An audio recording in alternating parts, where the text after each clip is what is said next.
L'emergenza non è finita, ma comincia adesso. Occorre trovare una soluzione al problema dei profughi in città. Chi è fuggito dalla guerra oggi si trova per strada, senza casa e senza lavoro, dopo che il 28 febbraio scorso il governo ha messo fine al piano di accoglienza per i profughi della Libia. Razzismo Stop li ha accolti temporaneamente, ma ora vivono in 57 in una struttura che doveva accoglierne 10.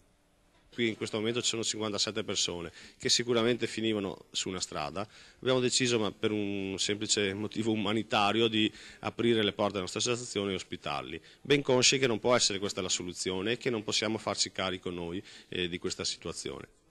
Nonostante i fondi stanziati per la loro accoglienza, questi giovani hanno ricevuto in 2 anni solo vitto e alloggio. Nessuno li ha aiutati a trovare né casa né lavoro.